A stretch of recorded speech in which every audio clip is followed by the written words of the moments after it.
بیبی ملیکوی را در دهه همچون یک زنی با دولت میشناسند و احترام میکنند. دولتشان پول و مال، سیم و زر و قصر و منظر نه، بلکه عمر پرفیض و بابرکت بیش از یک عصر. فرزندانی برکمال، نبیره و ابیره و چبیره های سالم است که امروز تعدادشان به 300 نفر رسیده است. قهرمان ما یکی از کهنسال‌ترین ساکن این منطقه به حساب می رود.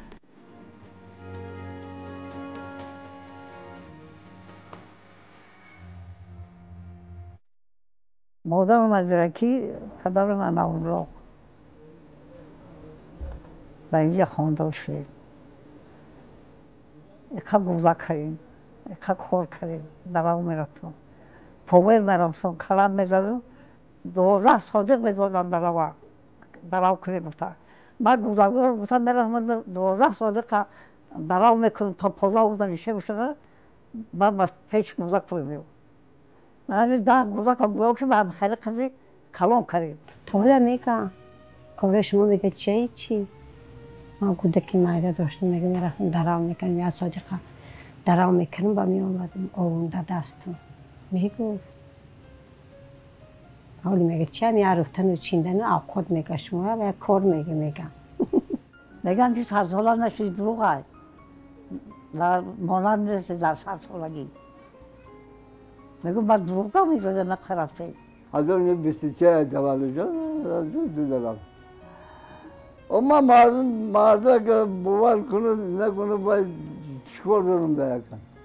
باور کنه همه نکنه من یکیم در حقیقت مادرم عذاب کشیدم، بسیار عذاب کشیدم. خیلی من اگه حاضر وقتی دارد که اومده همه حاضرم یا نبیره یا گوزه که نگاه میکنم. هم پیش میشنم هم روگی میکنم.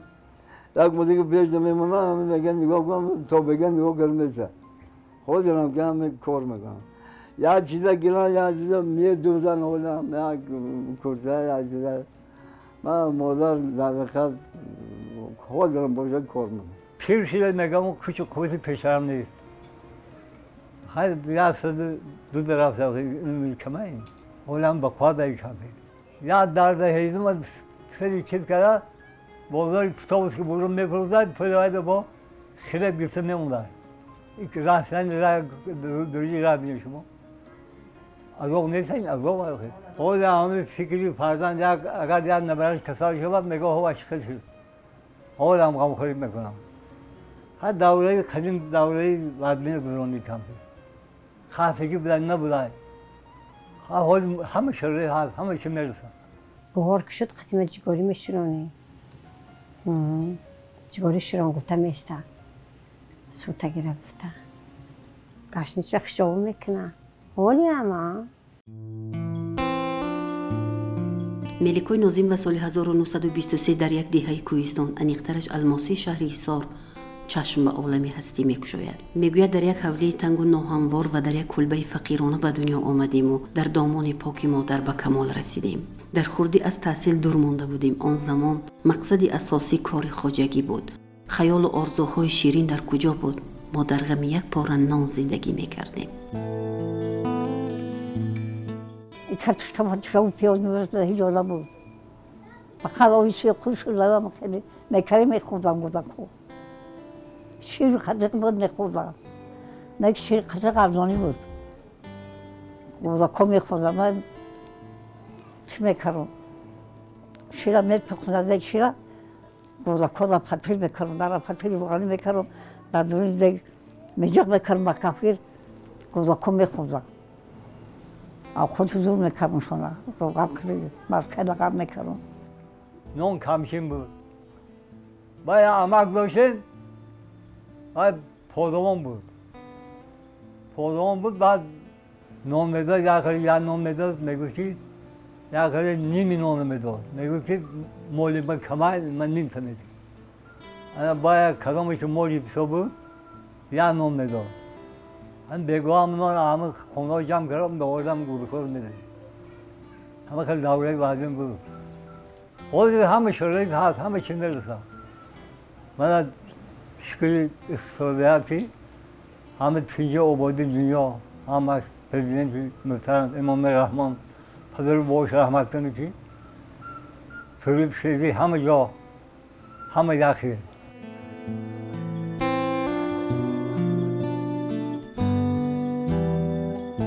همین طریق او آیله دار می شود و در زندگی چند ساله با همسر صاحبی 10 فرزند، 5 پسر و 5 دختر می شوند. گرچند خود تحصیل دیده نبود، از سختی های روزگار سبق گرفت و انسان صمیمی بودن را به فرزندان آموخت.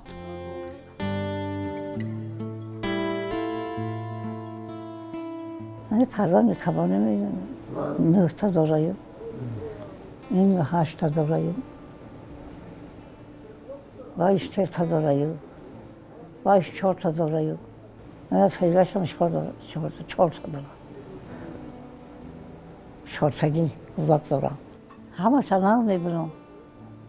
ایتا خوب و گنده نمیبینم. همه شیل میدونم. من کم میگم در پیشم باشنم. روانو خاندان صحت باشنم. خم فکر میکنم که نقد باشم، ساز باشم، صحت باشم و بزرگ شده باشم. از بجایی رو خوالگیری میرم میگم آخه در پیر شده. راه رو به ماشینای خود نبیو. میره کشک کرم میره. همیشه حساب کردیم قبیل نمیره. 300 تایو آویرا 180 تا گفتن نمیدونم نویرا آویرا چویرا هم 3 تا هست. خبر میگیرن این نویراش میگیرن میره با آویزو باید نویراش میگیرن هر طرح گرفتن بگردانش. میرم با خبر میگیرم شا.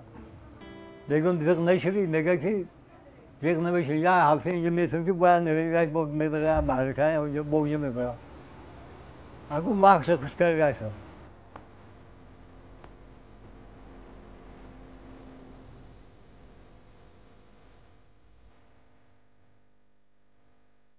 پس از فوت همسر این مادر که خود خیلی جوان بود، با شجاعت و جسارت چرخی روزگار را که در آن 10 فرزند یتیم بود تنها کشید و از پیراهه تا شاهراه بزرگ حیات برد و رسالت بزرگ مادری را به جا آورد. امروز فرزندان گرچند سن و سالشان نزدیک به 80 رسیده است، همیشه در پهلوی مادرند و از نصیحت‌های مادری روزگار دیده سبق می‌گیرند. اگه این 10 فرزند 5 تا دختر و خاندارش نمی‌دار کنه. اومد چیزی داره پول داره خوکاکی نمیشه گفت. انا کو با بالا 5 فرزند خودمون با کلاش 5 دختر دیگه. 4 بچه دیگه. وقتی جودر کو باید خونه دار کو باید یک مرد 1 تا فرزند داشته باشه اگر خونه دار کنه باید مونده میشه. من 11 دختر اهمی خونه شاورد احمد 11 دختر خونه دار کردیم 9 تا بچه زن دادیم 9 تا بچه 20 آدم من اهمی حاولی من برمه برای همین یک خلیب احمد الماسی هیزم و که بار کرده شهر میبردن میفروختن پول آقای با خلیب گرفتیم آمدیم این راه رسانش نیست چقدر درازه الماسی سازی شمه چقدر همین ادیر بعدیر همین داشت به داشت میرفتیم بازار پسوشکی از آن من گفتم من خیلی از آن کشیدم گوشتگی کشیدم نون یافتم خورید اما از آن کلانش پیش شدم او چه من باور کنه چی که بگی گوان میگم شما رو ایدن یک زبون گوان که مثلا همه زبون همه اوشن خوب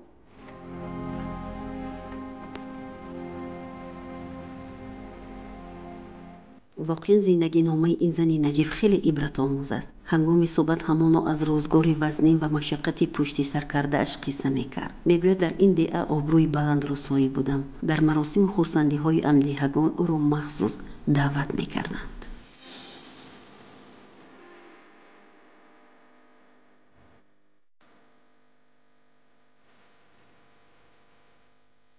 نان میپختم نان مردم میپختم توی مرکه نان کوچوش میپختم همه قشلاق همش نانپز بود همه قشلاق ده توی ده نان میپخت 2 لگن 3 لگن نانپزی شما میگه چیه؟ و یا 1 لگن خمیرم میپزی میگه بیفرشت میگه راست میگم توی ده نان میپخت توی همسایه ها ده 3 لگن نان چپاتی میپخت یا معرکه کردیم چپاتی نکردیم همه چپاتی کنه گفته ایستادن چپاتی کردیم اگه نمیتونن چسبونده که اینو خودش رفته چسبونده ایستاد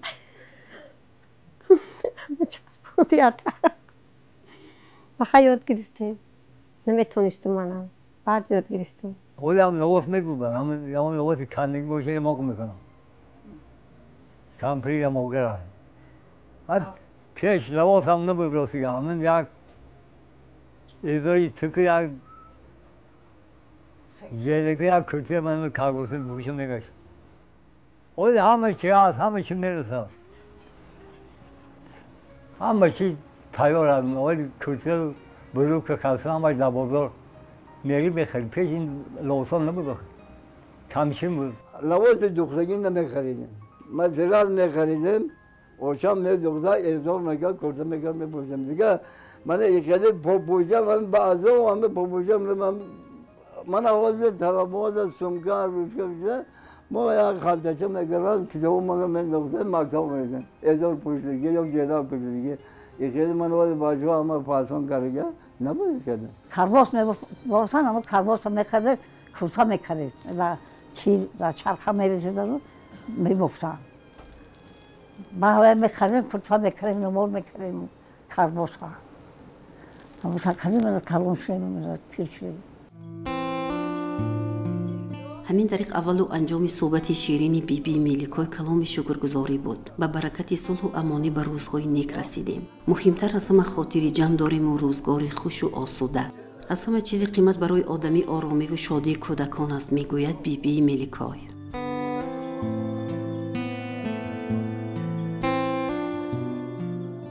خواهر همون نازمه که همه سیری ازوری کرا داشتن رحمت کنم خدا رو مزارشه اونو چه براز کنم امام علی قادم من نگاه میکنه آگوشت نمونه تشترمونه کار کنه محنت کنه دو میزنه همه قدر رحمت کنم خدا رو مزارشه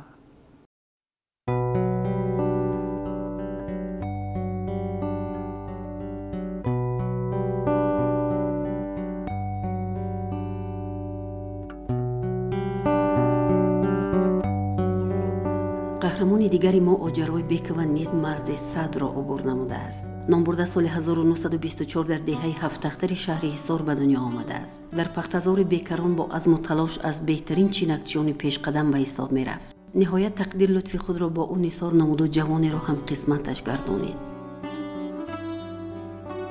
مادر ما اصلش همین قشلاق در تولد شدگی انا همینجا بابای رسیدگی در سن 14 سالگیشون شوهر دادگی من بسیاری پدرمون من وقت صغیره موندگی بودین من کمپری مادرشون و 3 تا دخترشون در همین تربیه همینا میمونن بعد هم بسیاری قشلاق جمع میشون و هم بابای پدری کمپری مادری ما استابک میگفتین و وای میگفتای کار لباس میبافتای و میگن که استا بیا همین دخترت در همین صغیرچه میگفتین تا بسیار پدری ما هم صغیره شده تیم خونش آباد کنه میش که نداره اینیش که پدرش گذاشتگی مادرش گذاشتگی یک پیر و همینا یک نصیحت میکنن و همینا خانه‌دار میکنن همه حوالی دا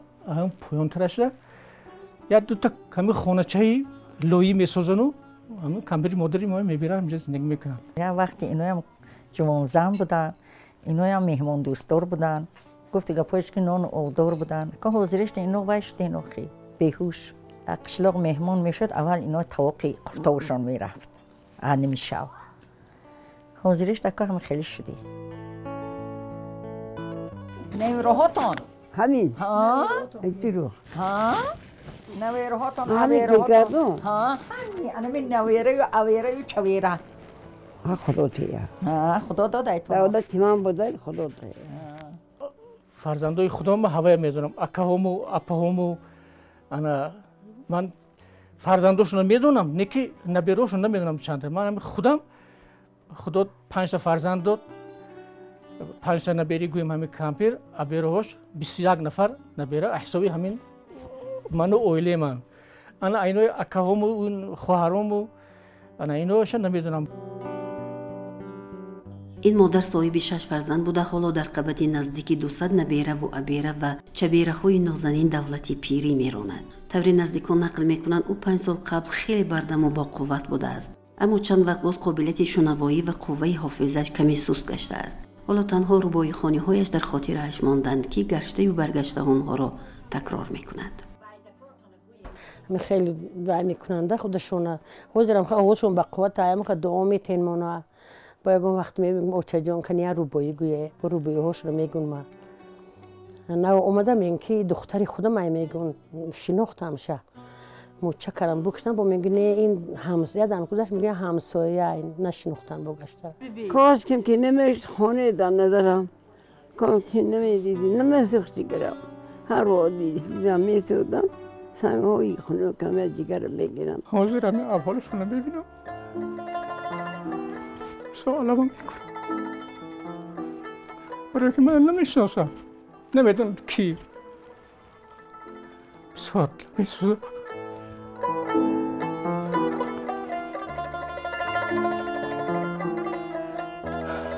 سیاست میکنن موتوری سخت برونن نه که جنگ نمیکنن قایت پدرمون جنگ میکردن اگر یکون کوریوای میکردیم ممکن یکون شپودی هم زده روی میکردن نه که مادر این چیزا نبود یکون چیز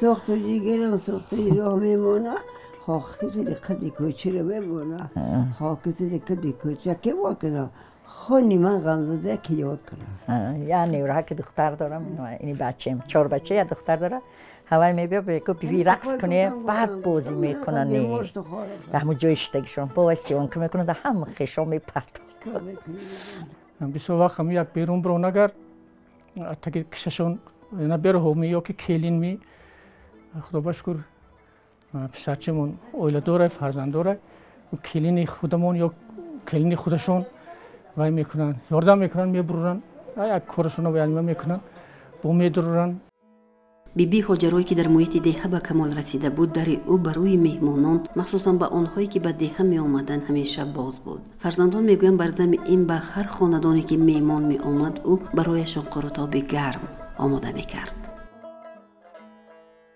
همبری مادری من بود آدم قرطاب میکردگی نبود. همه قشلاق در مهمان می آمد رحمتی موسفید میگفتن که زنک خانه فلانچه مهمان آمده تمام اوسو دیگه گپ در کار نبود نمازی بامداد میخوندن قرطابی اوچی من تیار بود تواق چوبیده برداشته اوچی موسفید گرفته میبردن و موسفیدو میگفتن که تو همون زنک همیشه خواب کرده اینا فطیر کردن در کار این فطیر قط کردن در کار اینا پیازش تفت دادن در کار این یک دونه مهنن داره این 20 سال دهمی برو کدبونی بسیار سخت کدبونی بودن دیگه گو میجشیدم دوق میکشیدم حول حربه میروفتم خمیر میپختم شکر و بیجیق میدادم اینشو بیشکر بیتون شکر و خوریم حالی من همه خیلی بودم که تسکیکی بود شکر و کنه آش سیر تو بکشک میگفتن را خودت کن خور ها مقدورم خبر کارگی بوده این تا قوه داشتم همین خوراکای ملی خودم مونده همین آش بریده همین دیگه خیلی دوزندگی خیلی کارو نمیکردن دوزندگی هم دختراشون میکردن من این دخترای یا اپی کلانیمون میکرد و رحمتی اپیم گذشت یکتاش سینی 15 سالگی ده و ده همون 15 سالگیش علاقه چکندوزی و من قراقدوزی همه خیلی کارا میتونست میکرد انا این خودشون دیگه همون من همین کاری همین اگر تو خانه فرزندایی بعد نبیره های من هم خیلی جمیده میگشتن دیگه هم تربیت فرزندا اساس تربیت فرزندا درام میکردیم جوتا میکردیم پول میکردیم شالی درام میکردیم همش همه قمه والا جمع میکردم میکوبتم باز میکردم یا ستیلا بالا پیری میشید میگفتن تو بالا میگه من از قشنگ گرفت میگم فقط یگون وقتی میشد بچه‌م زندگی مستحکم کب بچه‌م خسروخشتامن تا حرمت کن فرزندو تا کن مثال که من خدمتی خسروخشتامن کردم به اینجا رسیدم بیوی همون 92 چند رفتن مردن یک هیچ شمای بیوی نابینا شد و بیوی پدریم یکی باهوش بودن و یا هم خیلی نصیحت میکردن منو چی به قبل نزدیکان مادر در جوانی همراه با پدر جواز کشیده رفغانی صغیر می برآوردند و روزگار را با همین شغل پیش می بردند. هر بار به فرزندان و نبیرگان تاکید می کردند که طرز حیاتی سالم را انتخاب کنند، غذای سالم بخورند و مهنت کنند و یا به ورزش مشغول شوند. گرچند مادر خیلی ضعیف و خاطر پریشان گشته است اما به پیری تن نمی دهد. الله هم خود را بردم و جوان می حسابد. یگون سلامتیشون شکایت نمیکنن. همه قیگه همه اگر بردارن همه تو بیرون برآوردن هم پاهاشون قوت نمیکنه. این میگه من چوکر منه که من پاهم خیلی دایو چون نیست که 30 سال کلون شدگی. میگم آخه اوچه شما آخه کلون سال شده من ساعت در اومده. این نه من عمل کلونات دویده گشتین من چوکر پاهم خیلی شده. من همه قیگ وای میکنن دیگه یگون شکایت ندارن یگون چیز. میگن که من یا شمالی تو پیری. میگم مایلی من پیرم شما یوشه میگم من چوی خیشته میگم اوخه پیره اوخی انگا میگم اوخی پیره گشته نمیتونه من میبردارم تو نکو میگم اوه من تو پیری کو میگم مایلی اوخی شما یوش نمیگم که من پیر شدگیم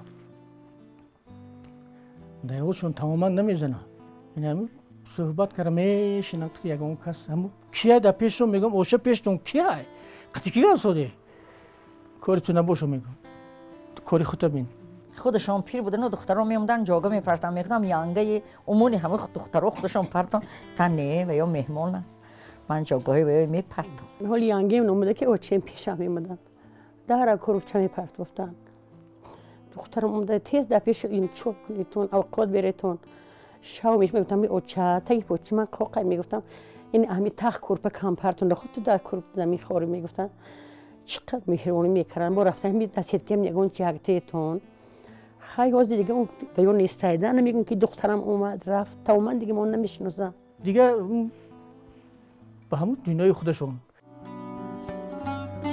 امروز مادر از فرزندان مهنت دوست و کلین‌های غمخوار از نبیره و ابیره و چبیره‌های دوسترویکی آنها را گنجینه حیاتی خود می‌داند می‌بالد و در حلقه محبتی آنها دولتی پیری می‌راند.